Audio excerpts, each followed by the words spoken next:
May mga pagkakataon talaga sa buhay natin na tila ba sumusuko na tayo. Pero okay lang yan. Kasi lahat naman tayo ay napapagod.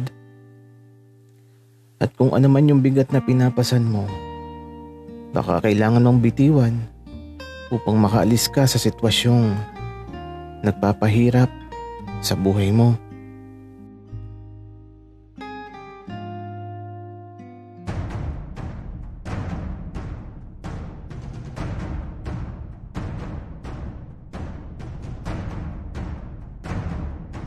Kaibigan, huwag mong kalimutan mag-subscribe sa aming channel at huwag din kalimutan i-click ang notification bell at subscribe button. Subscribe na!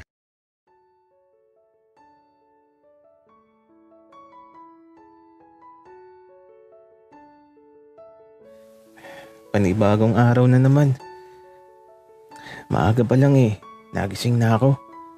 At eto, umalis na muna ako para puntahan ng aparador na nasira kagabi. Kailangan kong maayos ang aparador para makauwi na ako. Kaya eto, nagmadali na ako. At nang makarating na ako sa bodega, naghanap na ako ng pwedeng gamitin upang maayos ang pintuan ng aparador. Buti na lang talaga at nakakita ako ng martilyo at ng lumang pako. Kaya ito, inayos ko na kaagad at ayan, okay na. Kaya ito, susubukan ko. Baka sakaling magkaroon ng himala. Pumasok na ako sa loob ng aparador. Isinara ko na yung pintuan at naghintay ako ng ilang saglit. Tahimik sa buong paligid hanggang sa bumukas bigla yung pintuan ng aparador.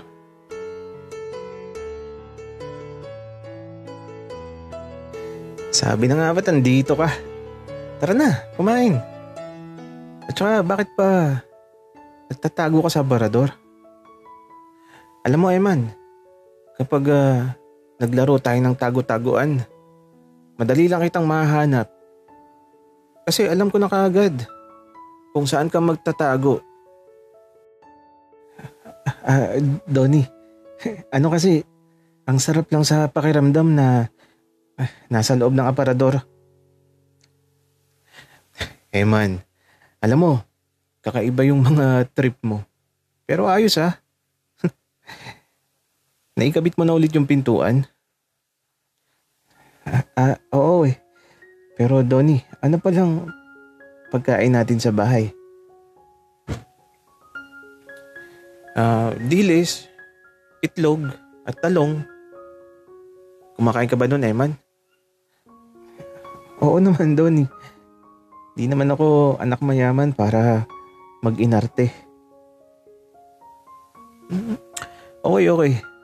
At saka pala Eman, samahan mo ko sa bayan tapos mamimili tayo ng pagkain. At saka, bakit pala hindi ka nagpapalit ng mga damit mo?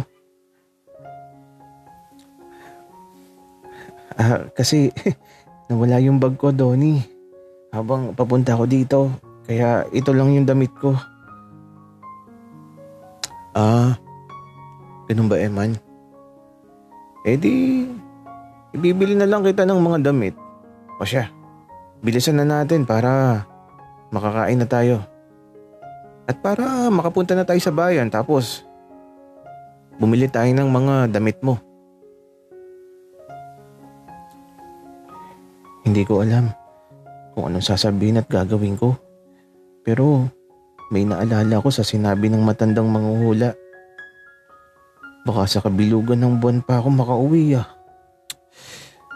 Naku naman.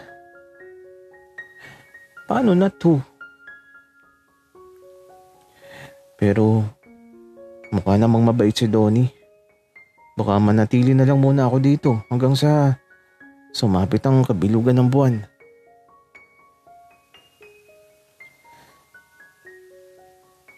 Pagkatapos namin mag-almusal, nagtungo na kami kagad sa bayan. At eto, kakaiba sa lugar na to. Napakasimple ng buhay. Pero, nasan ba ako?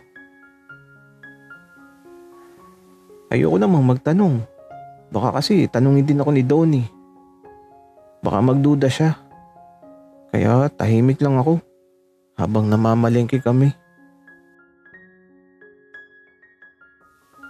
At habang nasa tindahan kami ng mga damit, nakakatawa naman si Donnie.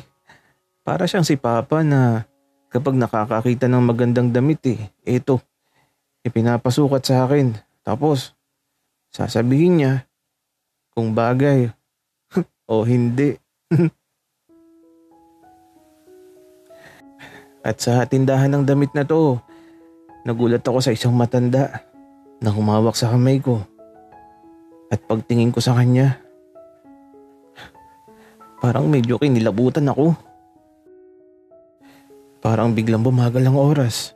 Tapos, may sinabi yung matanda sa akin. Saan ka galing? Bumalik ka na bago mawala ang lahat.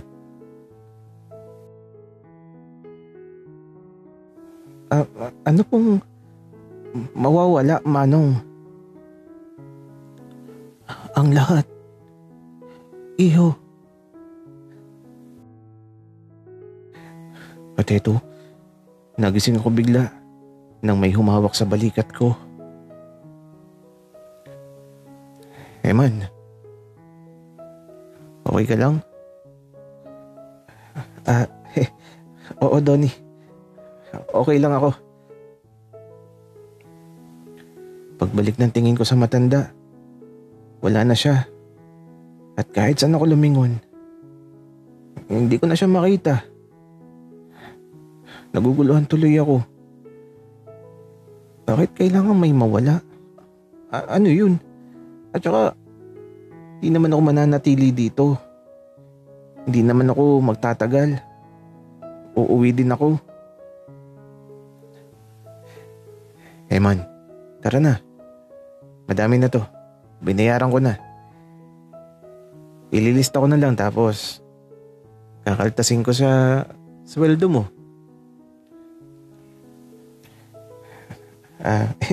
Salamat, Tony.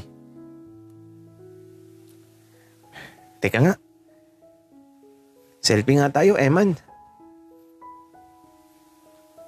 Kaya ito, bigla ang selfie talaga at ibinigay ko yung pinakamagandang ngiti ko. At aba, pinakita sa akin ni Emma ng larawan namin.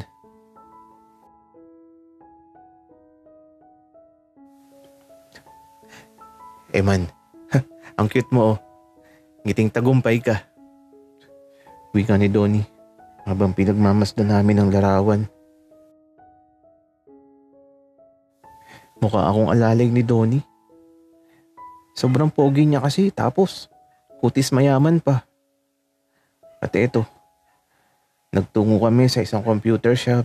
At aba, nagpa-print si Donnie ng larawan namin. 2 kopya ang ipinagawa niya. Tapos naka-frame na din. Nagkaroon pa tuloy ako ng alaala sa panahon na to.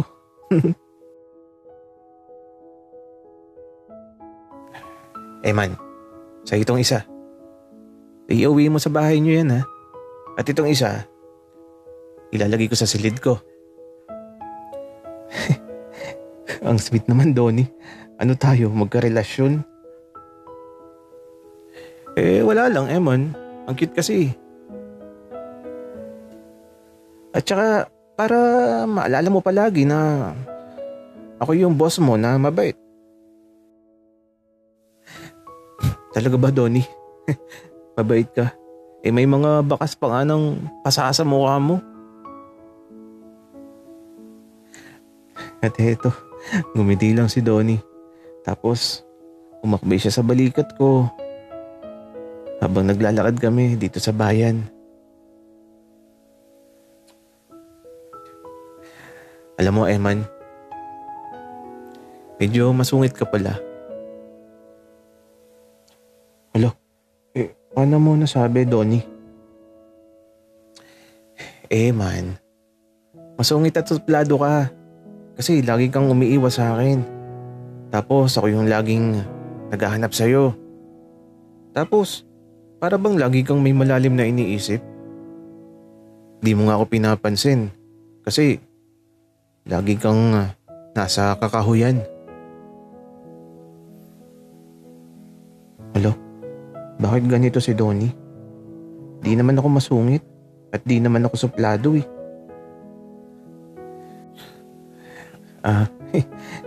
Sorry na, Donnie. Sige na, asikasuhin na kita. Talaga ba, Eman? Baka mamaya nasa bodega ka na naman. Hindi na ako pupunta doon, Donnie. Uwi ka ako. Pero kapag may pagkakataon, susubukan ko pa din kung makakauwi na ako. Eman, gusto mo ng BJ? Nagulat ako kay Donnie dahil sa sinabi niya. Man, BJ tayo. Uwi ka ulit ni Donnie. Halo? Ayoko, Donnie. Man, masarap yun. Tara na. Huwag ka nang maarte. At eto, habang naglalakad kami patungo sa nagtitinda ng buko. Natatawa na lang ako. Man, anong size ang kaya mo? Small o extra large? Extra large, Donnie. Wika ako. Kasi minsan lang to. Manong, 2 XL po. Wika ni Donnie. Akala ko naman kung anong BJ na. Ang dumi tuloy ng isip ko. At sa unang tikim ko sa BJ, masarap. Mapapangiti ka talaga sa sarap.